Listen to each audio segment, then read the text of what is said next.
The next question of CodeChef starters 120 is count Subarrays. So basically in this question, we are given a permutation P of length n. Where P is a permutation of length n. So we need to find out basically a permutation. Firstly, let's see what is a permutation for people who don't know what is a permutation. So, so permutation of any length n is nothing but you can assume it's an array which has each element from 1 to n exactly once. So basically it's an array of length n which has each element in the range 1 to n exactly once. So so we are given a permutation P. We need to find out for each I in the range 1 less than or equal to I less than or equal to n. For each I, we need to find out the count of subarrays whose sum is exactly I. Count of subarrays of the permutation P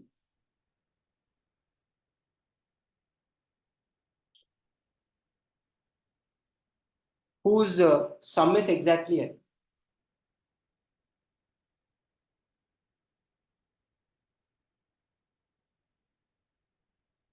So this is what we need to find out.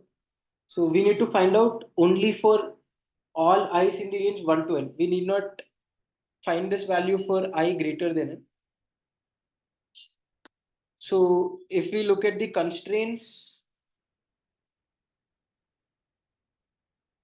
number of test cases are in the range 1 to 10 power 5.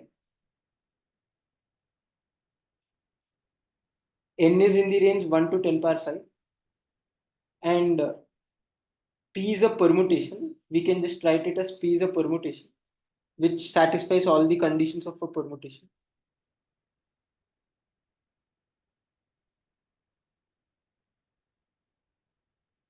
And it's mentioned that summation of n over all test cases won't exceed 2 into 10 power 5. So summation of n over all test cases will be less than or equal to 2 into 10 power 5.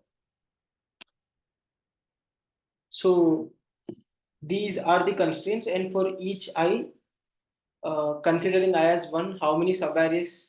So in the output, we should print n integers, basically. And input is given as n and a permutation. Now in the output, we should print n integers. That is, when I is equal to 1, how many subarrays of P are there whose sum is exactly 1, count of that subarrays. When I is equal to 2, how many subarrays are there whose sum is exactly 2 uh, from the permutation P, which is C2, so on till I is equal to n. Right? We should print how many subarrays are there uh, in the permutation P whose sum is exactly n. That is count of n. This is what we need to print. So let's see how we can solve this problem.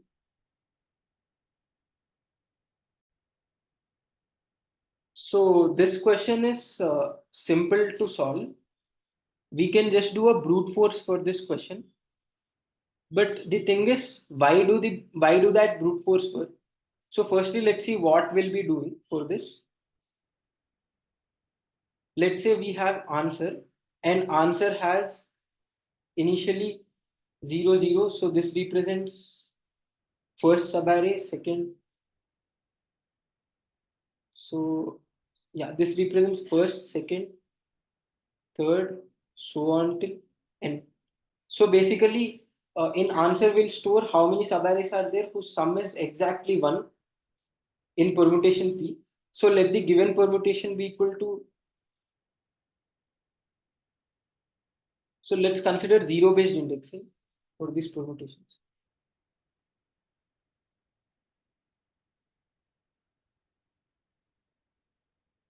So here in the answer, let's even put one extra 0, assuming I is equal to 0. But while printing, we don't print this I is equal to 0 because we only want I from 1 to n. So just to not get messed up with the answer indexes, let's maintain it in this order, 0 based, 0 to n. So let the given permutation be P0, P1, P2, so on till Pn minus 1. Now, what we'll be doing is we can just iterate a loop in the range 0 to n minus 1. And then we can maintain a sum s is equal to 0. And we can just iterate a loop from I to n minus 1. And we can just keep adding s of j as soon as. So basically, we are just doing brute force. We are fixing the left point of the subarray, and then we are iterating from the left point till every other right point. And this sum will have, this is a running sum. So this sum will have, when j is at some point for a fixed I, then this sum will have the sum of the subarray from I to j, right? So here, if sum goes greater than n, we can just break this loop, break it, right? Else, we can just add this particular sum because this sum is of a subarray. So this particular subarray has a sum s. So we can just add answer of s plus equal to 1. Okay. Now, so this is simple brute force, whatever we saw, where we are fixing I running from 0 to n minus 1, maintaining a sum s, and then we are iterating from I to every right point for a fixed I, which is the left point of the subarray, to every right point, which is j, and maintaining the sum for a fixed I and j at every instant, where this s will have that. In case if s goes more than n, we are breaking it. Else, we are adding, uh, for this particular sum, we are counting that subarray as one of the possible subarray, right? And finally, we can just print answer from range 1 to n, right? We can just print this answer from range 1 to n because we want all values. We want I for I1, what is the count, I2, what is the count, so on till IN, what is the count. And here 1 and n are inclusive, assuming that, right? Now, though this, like this is simple brute force, which is known to many, which is known to almost everyone. But for this question, why is this working is the question, right? So here, this looks like n square, but actually it is fast enough for 1 second of t. That is because we know that p is a permutation. Because p is a permutation, this became fast enough. So we know p is a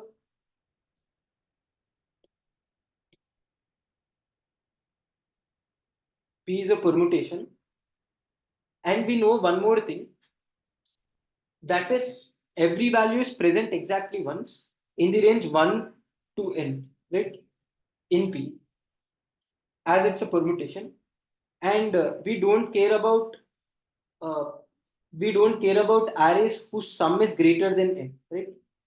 So let's see in the worst case, when will the inner loop break, right? Let's just calculate that. So when can the worst case occur? Worst case can occur if I is 1, I plus 1. If I is 1, then I plus 1 can never be 1, right? So let's only keep taking the smallest possible values that we can take. So let's say we are starting from some I and we are analyzing in the worst case, when can j break? When can the loop j break? So when I is at 1, so basically here when j is equal to I, let's say it is 1. When j is equal to I plus 1, let's say the value is 2 because that is the next small value. In 3, the next small value is 3. So on till some I plus x, the value is x, right? So if we see, how will our sum vary? So we can observe that we always, in the worst case also, we are always increasing the sum as follows: 1 plus 2 plus 3 plus so on plus some x. So we increase it till x, where x is such a point where sum becomes greater than n, right? We increase s till that point. So now let's calculate when how many iterations will this loop take from this formula. In the worst case, we just saw 3 plus so on plus x. So let x be the point, let x be the break point of the loop, and this sum is greater than n. Then we can see that this is just sum of natural numbers. So we can write it as x into x plus 1 by 2. This is greater than n.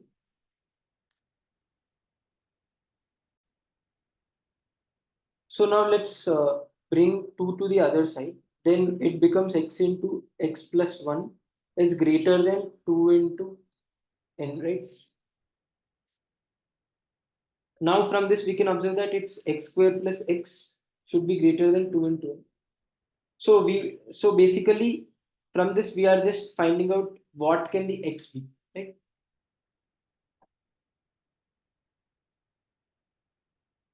So if we observe this,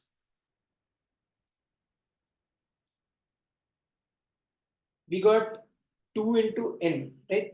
So if we just observe this equation, we can see that x will be almost equivalent to seal of square root of n, let's say, right? Not more than this, right? X is almost equivalent to seal of square root of n, or we can say it is seal of square root of 2 into n, right? So we can just write it as 2 is a very small constant, we can just write it as x is equivalent to.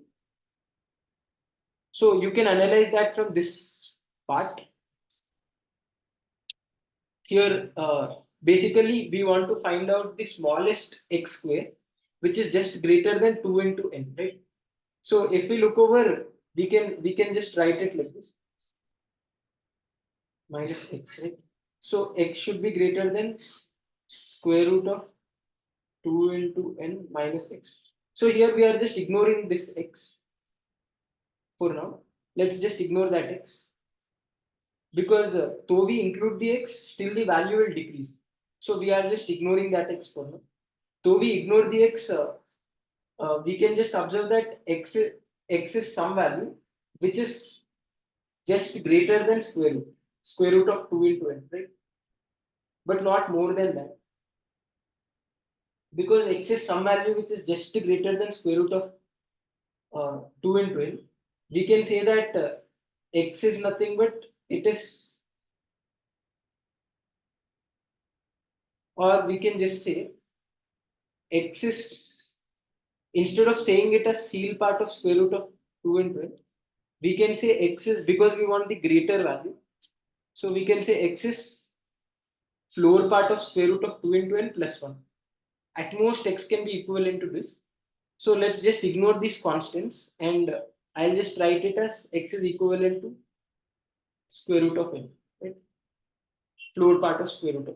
So in the worst case, x can be at max equivalent to square root of floor part of square root of n, not more than that.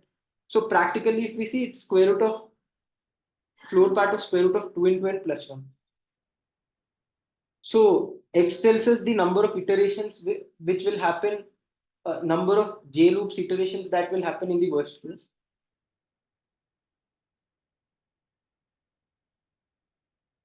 Iterates for square root of n in the worst case.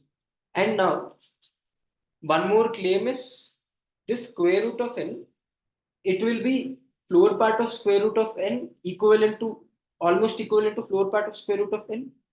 If a worst case occurs where we have 1, 2, 3, 4, so on, like if we keep picking elements in this order, right? But because we are considering all subarrays of the permutation, number of times this probability of this type of sequence only occurring is very less in the subarrays of that permutation, right? There can be some other sequence where we have 4, 5, 7, 6. If we consider this kind of sequence, then x will be even smaller than square root of n, right? So we can say number of iterations that will be performing is less than n into square root of n in total. N is because for each I, we are assuming we'll be running a square root of n square root of n length loop internally, but we just saw that it won't always be square root of n, because for it to be square root of n, the worst case should occur, like we should be picking 1, 2, 3, 4, so on. But because it's a permutation, always because it's a permutation, always having a sub array whose elements are 1, 2, 3, 4, so on is very less, right? So like number of in the permutation, we can see that the subarrays elements distribution is equally present. That is basically, if we consider any permutation 3, 5, 2, 1, 4. So here we can see that if we pick this part, this is not a worst case scenario where we always pick 1, 2, 3, right? Similarly, if we pick this part, this is also not a worst case scenario. And this part, this is also not a worst case scenario, right? So basically the claim, basically like what I meant by equal distribution is like number of times this worst case can occur will be equal to number of times a average case can occur when we consider the subarrays of the given permutation, right? So that is why instead of saying the time complexity will be perfectly n into square root n all the time, we can say it will be less than n into square root n. So this is how we can just analyze it, why this runs fast. So it is less than, practically we can say it is less than n into square root n, less than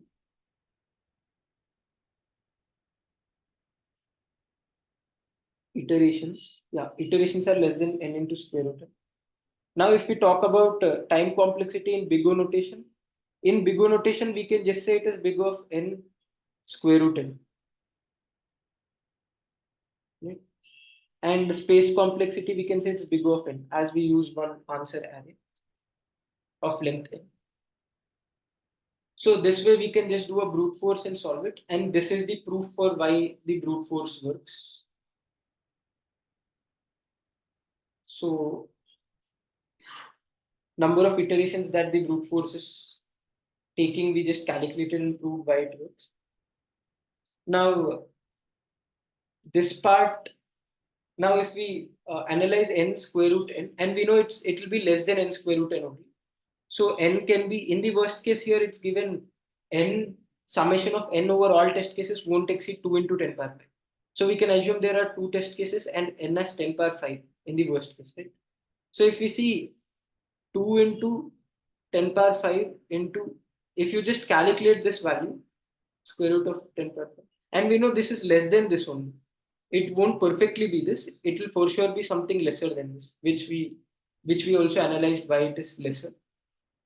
But we can't exactly calculate how much it is lesser because it depends on the varying permutation. But for any permutation, it will for sure be lesser than this. So, though we calculate this value, we can observe that this value is still lesser than 10 power 8. Right? So, from this, we can say that this the following time complexity and the following time complexity is sufficient enough to pass in 1 second of TL. 1 second of TL. And big O of n is sufficient enough for the given memory limit as well. So this way we can solve it with a time complexity of n log n and a space complexity of big O of n.